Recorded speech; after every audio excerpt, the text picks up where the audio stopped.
네, 증시 인사이트 이어가겠습니다. 신한투자증권 박현진 연구위원과 함께 화장품주 알아보겠습니다. 어서 오십시오. 안녕하세요. 최근 들어서 대형사, 화장품 대형사들은 이제 중국발 이슈 때문에 실적 회복이 좀 지연되고 있는데 중소형사들은 아주 각광을 받고 있어요. 이게 화장법이 달라진 겁니까? 아니면 뭐가 달라졌길래 이 중소형사들은 실적이 좋은 건가요? 사실 한국에서는 2월, 3월부터 이제 엔데믹 기조가 굉장히 강해졌죠. 예. 마스크를 벗게 되면서 여러 가지 화장의 트렌드가 좀 변화하는 부분들도 분명히 있었을 것 같고요. 마스크에 좀 가려져 있던 립 메이크업 위주 혹은 색조 수요 위주로 좀 최근에 내수가 상당히 강하게 올라오고 있다라고 보시면 됩니다. 특히 내수뿐만 아니라 최근에 수출향도 상당히 많이 커지고 있거든요. 예. 특히 일본 쪽으로 나가는 저가, 한국의 저가 화장품의 수요가 굉장히 늘면서 이것들이 최근 중소형사들의 실적을 견인하는 요소가 된다라고 보시면 될 것 같아요. 한동안은 대형사들이 완전히 화장품 시장은 주도를 했는데 이제 중소형사들이 상대적으로 순항세를 보인다는 게 눈길을 끕니다. 이 중소형사 여러 군데가 있는데 이 중에 눈여겨볼 만한 종목이 어떤 게 있을까요? 굉장히 많은 회사가 있는데요. 사실 최근에 주가가 많이 올라와들도 있어가지고 그중에 좀 밸류에이션이 좀 낮은 회사들을 좀 말씀을 드려야 될 것 같아요. 약간 그런 관점에서 봤을 때는 클리오 를 좀 다시 보면 어떨까라는 생각을 좀 하고요. 그 밖에 아이패밀리 SC나 최근에 이들을 생산하는 OEM사들, 코스메카 코리아나 기타 CNC 인터내셔널 혹은 한국 콜마, 코스맥스 이런 OEM사들까지 아우러서 조금 보실 필요가 있다라고 말씀을 드리고 싶습니다. 대형사 2개 빼놓고 나머지는 다 봐야 되네요. 네, 맞습니다. 예. 자, 색조 수요 늘면서 아무래도 색조의 전문성이 있는 중소형사들의 해외 실적 성장세가 상당히 강한 것 같아요. 특히 이 탑픽으로 꼽아주신 클리오, 전에도 그랬던 것 같은데 2분기 실적 역시 분기 최대 매출 전망하는 의견들이 많습니다. 연구원님 어떻게 보십니까? 네, 클리오가 최근에 목표 가이던스 대비해서 계속 좀 초과 달성하는 모습들을 보여주고 있는데요. 대체로 그래프가 보여주네요. 아주 꾸준히 실적에 대한 어떤 추세가 최근 국내 H&B 채널, 특히 올리브영 채널 위주로 굉장히 실적 흐름이 H&B 하면 좋은 헬스 앤 편이고요. 뷰티. 예, 맞습니다. 그런 채널 혹은 최근에 해외 매출 비중도 많이 늘고 있어요. 클리오 전체 매출의 한 45%가 해외에서 나오고 있다라고 보고 있는데 특히 일본 쪽이나 중국 쪽으로의 수요가 최근에 다시 좀 회복 기조를 보이는 부분들도 있긴 하지만 그보다는 동남아시아나 북미 쪽에서 최근에 매출을 키워나가고 있는 부분들이 시장이 상당히 부분적이라고 다변화되네요. 보고 있습니다. 네. 네, 맞습니다. 그래서 중소형사 중에서는 국가 간 수출 비중이 꽤나 국가별로 좀 다양한 편이어서 가장 좀 도드라지는 어떤 장기 성장성을 보여주지 않을까라고 보고 있는 기업이에요. 예. 자, 클리오 핵심 지표는 아무래도 수출 확장, 그다음에 인바운드 이런 시각이 있는데 이 연구원님은 어떻게 보십니까? 네, 사실 국내 실적에서는 이익의 레버리지 효과가 더 커지기는 조금 어렵습니다. 사실 국내 채널은 대부분 오프라인 채널에 기반을 하고 있고 특히 오프라인 채널 중에서도 고정비 부담이 상당히 높다라고 알려져 있는 H&B 채널 위주로 나가고 있기 때문에 사실 한국에서 매출을 아무리 많이 해봐도 고정비가 비용이 적어도 같이 늘어나는 구조인데 반해서 해외 매출은 대부분 중간에 도매 업체라고 하는 디스트리뷰터를 같이 끼고 가는 경우가 많기 때문에 어느 정도 물량대기가 가능한 부분들이 좀 있어요. 그래서 해외 수출이 늘어나게 되면 이익의 레버리지 효과가 과거와는 조금 더 달라질 수 있는, 조금 더 상향될 수 있는 여지가 있을 수 있다라는 점을 기억하시면 좋을 것 같습니다. 유통구조상 수출 비중이 높은 게 오히려 강점으로 지금 작용하고 있네요. 네, 맞습니다. 자, 클리오 목표 주가하고 투자 전략 어떻게 잡아야 될까요? 사실 클리오가 최근 목표 주가의 최근의 주가 추이를 보시면은 연초에 급격히 올라왔다가 약간 최근에 좀 다른 중소형사 대비해서는 좀 상대적으로 조정을 받고 있는 상황이에요. 근데 장기적으로 봤을 때 혹은 적어도 내년까지 봤을 때 3만 원 내외까지는 다시 한 번 더 트라이 해볼 수 있지 않을까라고 보고 있는 부분들이 좀 크고요. 내년까지 좀 길게 볼 수 있는 회사로서 약간의 중국 혹은 일본에 너무 기대기보다는 동남아 쪽 혹은 북미 쪽으로의 시장 익스포저를 키워나가고 있는 부분들이 가장 투자 포인트가 된다라고 보시면 됩니다. 예, 그렇군요. 자, 다음에는 앞서 언급해 주신 OEM, ODM사인 CNC 인터내셔널 한번 볼까요? 이 마스크 규제 해제되면서 이 회사의 강점인 립 메이크업, 입술 화장, 이 수요가 늘어난 게 실적 호조라고 말씀해 주셨는데 아이 메이크업 제품도 수요가 늘고 있다고요? 네, 본래 CNC 인터내셔널은 립 메이크업을 가장 잘 만드는 회사로 성장을 하고 있는 경우입니다. 근데 최근에 아이 메이크업 제품 수주를 많이 받게 되면서 그쪽으로의 제품 카테고리를 넓혀가는 것 자체는 상당히 긍정적이라고 보고 있고요. 특히 지금까지는 한국의 로컬 바이어들을 대상으로 하는 매출이 좀 많았었는데 글로벌 바이어들, 뭐 예를 들면 로레알이나 LVMH, 에스티로더 그룹의 산하의 그 브랜드들의 수주를 최근에 좀 받기 시작했습니다. 그래서 올해 하반기에 상당히 좀 해외 바이어 수주가 늘어날 것으로 보여지는 가장 주목받는 OEM사라고 정리해 볼 수가 있을 것 같아요. 또 어떤 모멘텀이 있을까요? 이 회사는 최근 실적의 추세를 보면 상당히 강하게 움직이는 부분들이 큰데 아무래도 그러다 보니까 최근에 한국도 그렇고 중국도 그렇고 대체로 캐파가 좀 부족한 부분들이 좀 있습니다. 그래서 신공장 가동이 2분기 혹은 3분기부터 시작이 되고요. 생산 캐파 부족이 문제가 되었었던 회사이기 때문에 이런 상황들이 해소가 되면 오히려 매출의 버퍼는 더 늘어난다라고 볼 수가 있겠고 그 밖에 이제 아무래도 캐파가 부족하다 보니 여태까지 임대 공장을 사용해야 한다라는 좀 단점이 좀 있었었는데 거기서 고정비 부담이 좀 빠질 수 있는 여력이 좀 있을 수 있다라는 점을 보시면 됩니다. 네. 사실 이런 여러 고정비 부담이 없을 수는 없는 어떤 어떤 구조를 갖고 있는데 최근에 워낙에 수주 볼륨이 증가하는 폭이 크다 보니까 사실 매출 증가 폭이 워낙에 커서 비용이 증가하는 부분들이 좀 잘 안 보이는, 잘 가려지는 회사인 예. 것 같아요.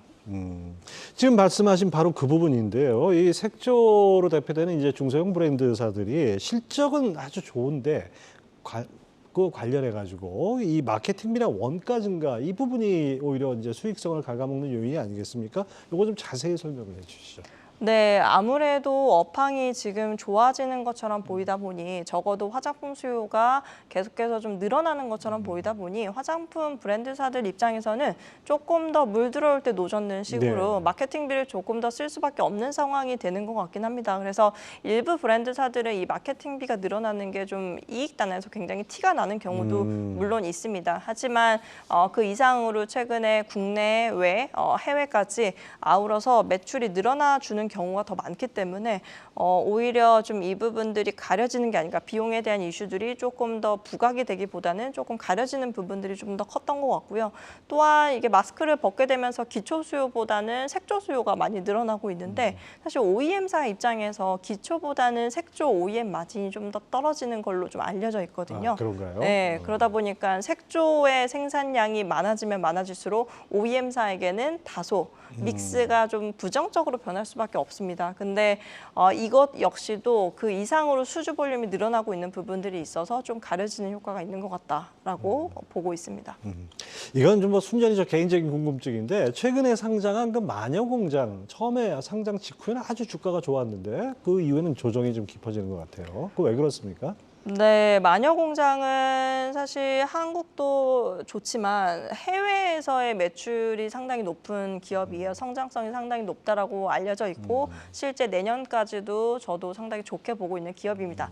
다만 이제 공모주 특성상 그리고 최근에 화장품 중소형사들의 주가나 실적의 추세가 상당히 좋았었기 때문에 네. 덩달아서 마녀공장도 상장할 당시에 좀 밸류에이션을 좀 시장 피어들 대비해서 좀 오버밸류를 예. 받았던 경향이 없지 않습니다. 그리고 공모주 특성상 락업 물량이 풀리게 되면서 앞으로 한 6개월에서 한 9개월 정도는 그 어떤 오버행 이슈를 또 좀 해소해 나가야 될 필요가 좀 있기 때문에 최근에 조정의 사유가 그런 쪽에서 발생을 한다라고 보시면 될 것 같아요. 우리 박 의원님 리포트를 보니까 이제 하반기 화장품 업종의 주요 키워드로 한중 관계와 구조조정 효과를 말씀하셨어요. 이거는 아무래도 제 감으로는 딱 대형 두 개사를 얘기하는 것 같은데요. 이거 좀 설명을 해주시죠. 네, 대형사 주가가 움직이기 위해선 한중 관계 개선이 상당히 중요하다라고 보고 있습니다. 물론 최근에 중국에서의 성과가 굉장히 미진하게 좀 자꾸 보이다 보니까 결국 조금씩 계속해서 중국에 대한 기대감을 지우고 있기는 한데요.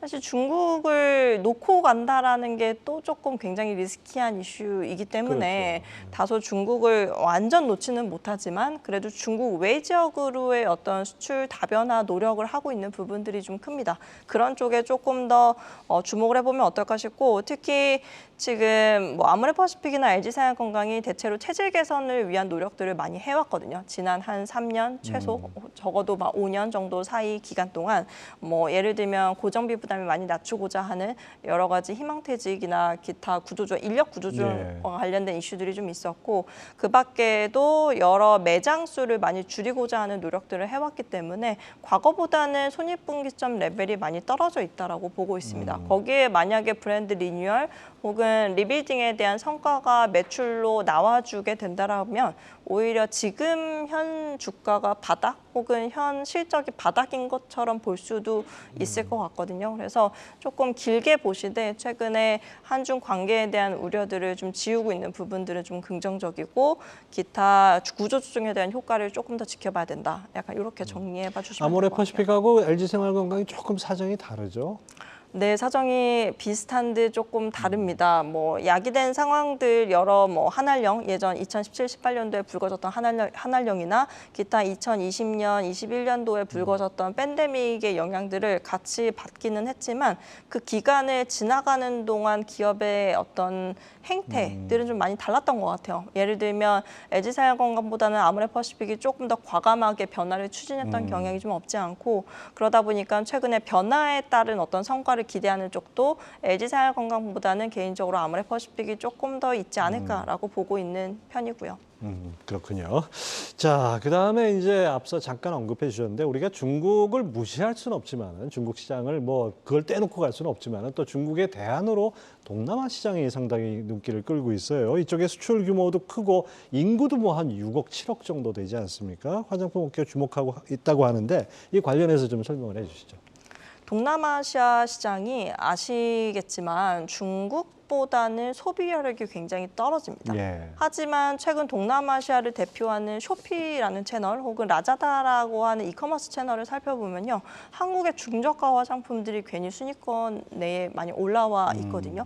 결국 한국에서는 잘 안 보이던 왜 지하철에 가보면 왜 이렇게 많이 보였던 그 중저가 화장품 브랜드들이 있잖아요. 그런 브랜드들이 한국에서는 안 보이지만 동남아 시장에서는 또 굉장히 좀 잘하고 있는 다 경향이 좀 국내에 안 있거든요. 보이는 게 다 동남아로 이사 갔군요. 네, 다행히도요. 그래서 그런 부분들이 상당히 앞으로는 더 중요해질 거라고 보고 있습니다. 특히 뭐 일부 아모레퍼시픽이나 클리오 같은 경우는 동남아뿐만 아니라 최근 북미 시장에서도 매출을 올리고 있는 경향이 좀 큽니다. 사실 북미 시장은 굉장히 선진화되어 있는 뷰티 시장을 갖고 있어요. 근데 그런 시장에서 잘하고 있다는 건 분명히 어떤 가성비 좋은 브랜드 경쟁력이 있다는 얘기예요. 경쟁력이 있음을 증명한다라 보고 있고요. 뭐 지금 당장의 중국과의 관계를 회복을 단언하기 좀 힘들다 보니까 결국은 동남아 혹은 비중국, 뭐 미국, 북미 혹은 기타 유럽 지역까지 지켜보게 되는 거고 다행히도 이런 쪽에서 성과가 나오고 있다라는 부분들. 그래서 저는 내년까지 화장품 업종에 대해서 여러 좀 기업을 선별해내는 골라내는 어떤 주요 포인트가 이런 비중국 쪽에서의 어떤 성과여야지 싶습니다. 네. 자, 하반기 화장품주 전체적으로 조망했을 때 어떻게 전망을 하십니까? 투자 전략과 함께.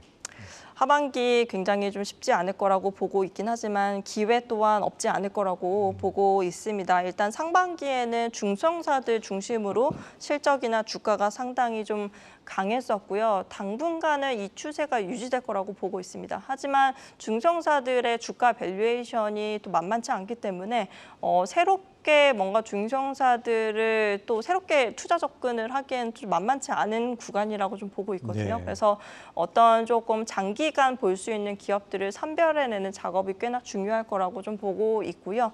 또한 그 대형사 같은 경우는 그래도 아모레퍼시픽 혹은 아모레 G그룹 정도는 지금 3분기 중에 주가나 혹은 실적이 완연히 바닥을 확인할 거라고 좀 보고 있습니다. 그래서 워낙에 한국 시장 자체가 순환매가 빠른 어떤 경향을 좀 감안해 봤을 때 아모레퍼시픽에 대한 주가 반등의 여지도 조금씩은 하반기에 더 커지지 않을까 좀 기대를 하고 있습니다. 화장품 아무튼 뭔가 꿈틀꿈틀 되는 것 같습니다. 자, 지금까지 신한투자증권 박현진 연구위원 함께했습니다. 감사합니다.